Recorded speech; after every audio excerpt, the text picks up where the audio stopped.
itu nikah sama Rasul. Ya, betul. Itu apakah kenapa Rasulullah menikah dia? Terus alasannya itu kenapa alasannya gitu? Ya. Kok Rasulullah itu menikah kepada malah musuh gitu? Iya. Dalam tanda kutip ya. Oke. Gimana itu? Ya, ya. Nabi mempunyai beberapa istri, di antaranya Ummu Habibah. Ummu Habibah putri dari Abu Sufyan. Abu Sufyan tahu kan, tokoh Quraisy yang paling gigih memusuhi Nabi Muhammad. Abu Sufyan bapaknya apa? Muawiyah. Jadi Ummu Habibah sama Muawiyah kakak beradik. Tapi mungkin lain ini wallahu a'lam. Pertanyaannya, mengapa Nabi menikahi anak orang yang paling membenci beliau? Wallahu a'lam apa sebab hakikinya. Tapi mungkin kita bisa menganalisa. Ini sebuah trik dakwah Nabi Muhammad. Nabi itu supaya bisa berdakwah efektif, itu menikahi perempuan dari berbagai macam kabilah. Ketika menikah dengan seorang perempuan, menikah dari saudara kerabatnya, bapak dan keluarga si perempuan tersebut kan, menjadi musyawarah, ipar-iparan istilahnya kan, menjadi besan. Akhirnya itu sebagai cara untuk berdakwah dengan menikahi perempuan dari kabilah tertentu. Jadi bukan karena maaf gila perempuan, budak hawa nafsu, tidak.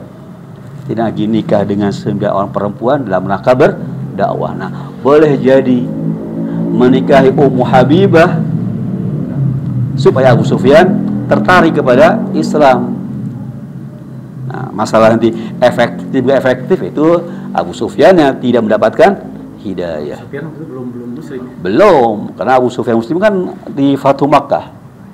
Malah dalam sebuah sejarah catat kan ada Sulh Hudaybiyah ya. Perjanjian Hudaybiyah antara kaum kafir Quraisy dengan kaum muslimin di Madinah. Hudaybiyah ada perjanjian berapa saya lupa berapa butir. Sudah akhir Nabi nggak jadi haji kembali ke Madinah. Nah, ternyata Quraisy melanggar kesepakatan Hudaybiyah. Abu Sufyan ketakutan nih. Wah, kita melanggar nih. Langsung Abu Sufyan ke Madinah. Mau menjumpai putrinya bernama Ummu Habibah. Artinya supaya tolong Nabi tidak tidak memberikan suatu hukuman kepada Quraisy yang telah melanggar perjanjian. Datang ke Ummu Habibah. Datang ke rumah Nabi lewat pintu belakang. Takut ketemu Nabi. Maka menjumpai apa? Istri Nabi nama Ummu Habibah. Assalamualaikum, itulah. Ummu Habibah enggak peduli. Tak tahu ini bapaknya melanggar, ada sesuatu mau datang nih, mau nego mungkin, bertawassul kepada Ummu Habibah. Ummu Habibah enggak kasih muka.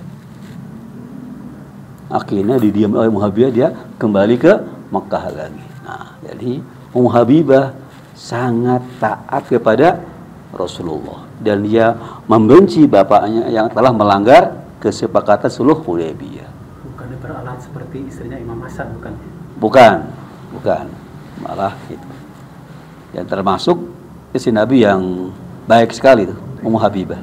Nah, padahal bapaknya musuh Nabi. Juga saudaranya Muawiyah musuh Imam Ali bin Abi Thalib. Itulah kira. Juga nggak ada keturunan dari. Enggak ada. Nabi punya anak cuman dari 2 istrinya. Pertama Siti Khadijah jelas, sama Maria Kibtiyah. Orang Mesir, beragama Kristen, Koptik. Jadi ada Kristen Koptik di Mesir, masuk Islam, Nabi menikahi wanita Maria Kibtiyah. Punya anak namanya Ibrahim. Tapi meninggal masih kecil. Dan Nabi ketika Ibrahim meninggal, Nabi sedih sekali. Ya Allah, telah keluar air mata dariku. Aku sedih dengan kepergian wahai Ibrahim. Maka Ibrahim meninggal, putra dari Maria Kibtiyah atau Maryam al-Qibtiyah, orang Mesir yang awalnya beragama Kristen tapi akhirnya Islam. Kan? Qasim dan Khadijah. Abdullah dan Qasim dari Khadijah. Dan perempuan. Nah, ada Ruqayyah, Kulthum dan Zainab. Apakah itu putri-putri Nabi selain Sayyidah Fatimah? Menurut penelitian para sejarawan Syiah bahwa Kulthum, Zainab, Ruqayyah bukan putri-putri Nabi, tapi anak angkat atau anak asuh Siti Khadijah. Tapi dari kecil bersama Rasulullah, tapi bukan putri-putri Nabi. Apa dalilnya? Dalilnya pertama, apakah Nabi sering muji 3 orang ini? Enggak. Nabi sering menyebut Fatimah, Fatimah. Kalau begitu berarti Nabi tidak adil kan? Pilih kasih kan? Mengapa Fatimah yang terus disebut puji-puji sebagai buah belahan jiwaku, tapi gak pernah Zainab belahan jiwaku, gak ada kan? Ruqayyah belahan jiwaku, Kulthum belahan jiwaku, nggak ada. Tapi hanya Fatimah. Kalau memang mereka 3 orang anak Nabi Muhammad, berarti Nabi bersikap tidak adil kan? Pilih kasih. Dan tidak mungkin Nabi begitu kan? Nah, ini sebagai bukti bahwa Zainab, Ruqayyah, Kulthum bukan anak Nabi Muhammad. Itu pertama. Kemudian cek sejarahnya, kok hilang begitu? Nggak populer kan? Ya kan? Dan bahkan dalam sebuah riwayat, Zainab itu nikah dengan orang kafir ketika di Mekah.